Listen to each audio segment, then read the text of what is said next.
Hello, this may be today's 31 Nights of Halloween video.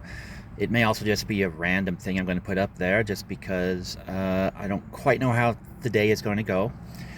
Um, I'll be touching on three topics in this one. First, the 31 Days of Halloween subject. Actually, probably just two subjects 31 Days of Halloween, and then uh, the wonderful Chilito will also be touched on toward the end. So the first half of the video will be probably something interesting. The second half will just be stupid because it's about a very stupid man that has done stupid things. And maybe there'll be a video on each one of these. But for now, 31 Days of Halloween. I had one topic. I tossed it aside. I'm going to try a different topic because it's going to tie in with the fact that I am going to Taco Bell in a moment here to pick up $28 worth of food. Somebody claimed that they spent $28 on Taco Bell at lunch. I find that incredibly hard to believe, so I'm going to see how much Taco Bell food I will get for $28. I suspect it is a lot and that I will be eating shit food for several days afterwards. And probably paying the price in the bathroom for it, but we'll see. And also probably paying the price on it with my weight and my blood pressure and all kinds of things. Again, who knows? Maybe 28. I haven't been to Taco Bell in months and months, so maybe inflation really has driven prices up to a ridiculously high level. Anyhow, 31 Nights of Halloween food. Other than the candy corn that I have been raving about, there aren't a whole lot of horror films I could think of that actually revolve around food. I mean, you got the zombie movies, zombies walking around eating people. You know, the modern zombies. I suppose those movies are about food. They're looking to eat human flesh, looking to eat brains, all kinds of things. But what other ones are there? I can think of The Stuff. That was basically a horror snack food, film about a horror snack food. I liked it. I've heard people say that they thought it was dumb and boring, but I actually enjoyed it. Let's see. Actually, yeah, there is the Trauma Films, Poultrygeist. I have reviewed The Stuff.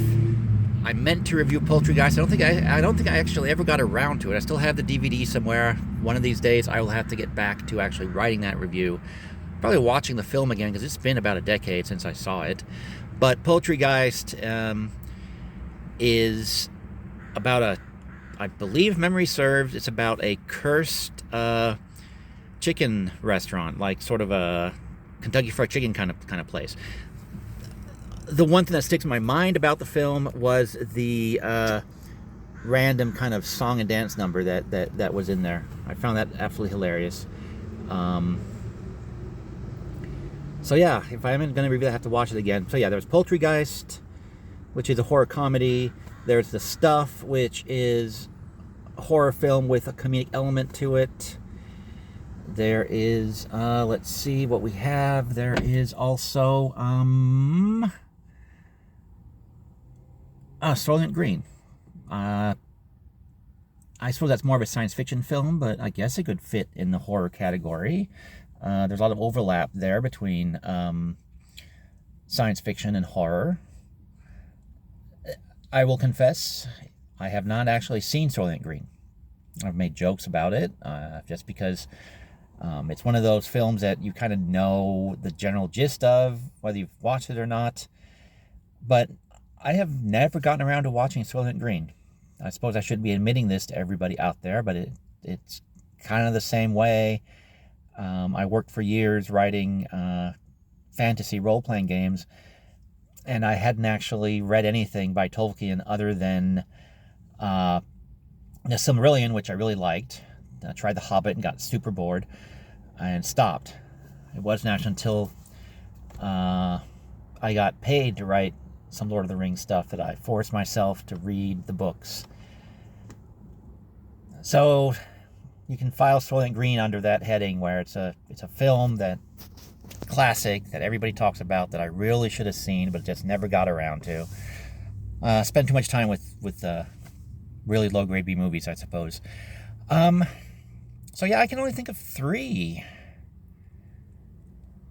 Actually, many years ago, I saw a film.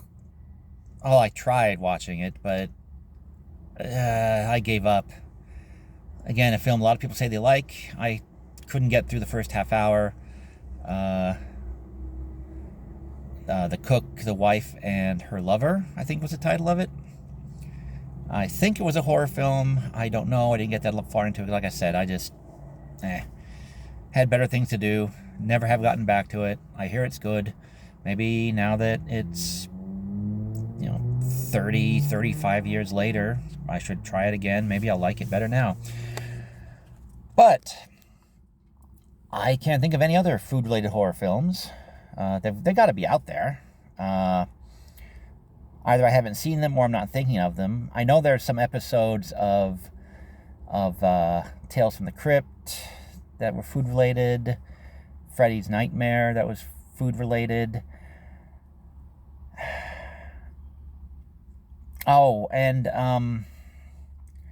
Hammer House of Horror. I think there were a couple of food-related episodes in that anthology TV show as well. Or maybe they're in some of the British anthology films. I should break those out and watch them again too, because some of those were pretty good. Lots of food-related horror comics, for short story-wise, all the way back into the Golden Age anthologies, straight up through the 1980s comics. Even some spoofs. I mean, I remember a panel. It was a Bernie Wrightson comic strip or comic story, and it was a gourmand, a food critic who loved frog legs, and all the frogs whose legs he's eaten come back to gain revenge on him. I mean, they're like in little wheelchairs or have wheels for legs, and so they end up eating his legs. I couldn't misremember the story, but I do remember that final panel of this fat mustachioed guy with all these frogs around him. That was in I believe actually a humor anthology, I think. Maybe it was in one of the DC titles, House of Mystery or something. But for some reason, I want to say it was in a humor anthology. But I also remember finding that story incredibly creepy. So more horror comedy, though. Yeah, if anyone can think of a film involving food, please leave me a comment down below. I will try to check it out. It'll be added to a very long list of things I need to see or should see, but yeah, let me know. And on to the second topic. So you can stop now if you don't care about the subjects that get discussed under the Chattin about Chilito section of this page. Jose Maria Chili de Castro. He is a guy, he pretends to be a First Amendment activist, a civil rights activist, I guess. Not really First Amendment activist, but a constitutional scholar. Pretends to be a brilliant social activist. Runs around, does the First Amendment audits. Claims that he's wants to reform the criminal justice system. And anyone who dares to criticize the mighty Jose Maria de Castro, he he goes after them with basically a slap lawsuit, and he tries to brigade his followers to go after them as well. One of his targets has hired an attorney to respond to actually. Whoa, hello, yeah, that was good. Good thing I'm not trying to do the Chilito thing and drive while I'm doing this. I'm actually parked because, like I said, I'm going to be getting $28 worth of Taco Bell in a little bit here. Anyhow, one of his targets for his moronic lawsuits designed to shut up his critics, because Chilito, First Amendment activist, criminal justice reform, hater of police and the court systems, is more than happy to try to stifle other people's First Amendment rights. More than happy to try to use the court system against him, or abuse the court system against him. Claims to be for freedom, and really all he is interested in is him being free to do whatever the hell he damn well pleases, and nobody can call him on any of the stuff that he does. Most recently, one of his targets has hired an attorney to deal with his bullshit suits. That attorney wrote him a standard form letter that basically said, "Hi, I am now representing blah, Kate Peter." Actually, I'm now representing Kate Peter. I might as well say the names. I'm going to be linking below this to a lot of these things I'm talking about, so you can go check it out for yourself, like I always do. But she hired this attorney, a guy whose practice seems to be split between corporate law and actually civil rights cases, and the kind of constitutional law that Chilito claims to be such an expert in and such a big fan of. So this attorney sent him a letter, sent him an email that said, "Hi, I'm representing Kate Peter, not Peters, Peter. Any future communication, send that to me or my associate." And he lists the name of the associate, and the email is right there, and acknowledges that, asked to acknowledge receipt of the email. And Chilito proceeded to absolutely lose his shit. He fired off threatening emails to Kate Peter. He wrote a truly moronic letter to the attorney. He left an even stupider voicemail to the attorney, where it is standard that if somebody is represented by an attorney in a court case, you go through that attorney with communications. You don't... Well, anyhow, it's the sort of stuff that a supposed legal scholar should know, and on top of that, a wannabe attorney who thinks that he is not going to have to go to law school, he just has to go and apprentice with one, and then he'll be fine. I can't imagine any attorney would take this jackass on as an apprentice, given I'm not an attorney. I don't pretend to be an attorney. I have no desire to be an attorney. But just from what little connection I've had with the court systems and the people dealing in the court systems, I appear to know more about the court systems than Chilito does. I appear to be able to be better skilled to draft documents and motions and responses to motions than Chilito is, if the sample that he himself has put out there is any indication, and the fact that he keeps losing his cases because what he accuses others of doing, he himself is the one who's doing it. He projects. He projects himself onto all others, which is why he thinks everyone is trying to destroy him, and everyone is out to get him, because that's how he views the world and how he views everybody in it. If you're not his friend, you're his enemy. When the reality is, most people really don't give a rat's ass about Chilito.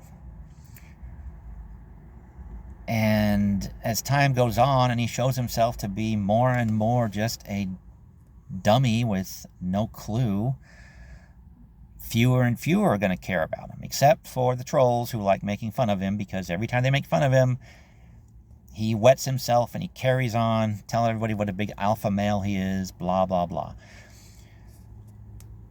I think this probably will be, maybe it will be the last time I talk about him. Although that's what Chilito keeps saying. He says, I'm never going to bring up that person ever again. They don't deserve my attention. And then he's out there ranting about this person again. I don't want to be that guy, so...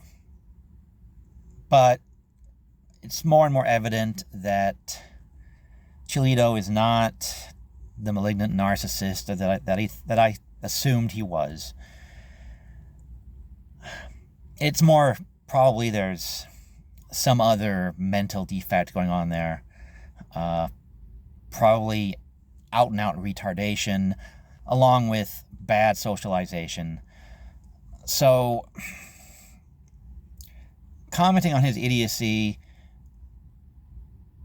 now that I'm getting the sense that it's more than him just being dumb. There's something else going on.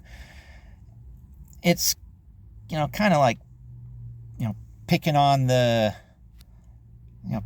special needs child. You end up being a bully. Basically, you end up being like Chilito. So, this might be my last comment on him, but I'm just so mad about his constant attempts to silence people that disagree with him.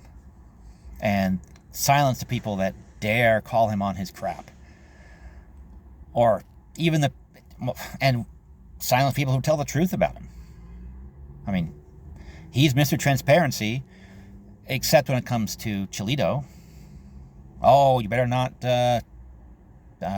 talk about his past, or you'll get sued.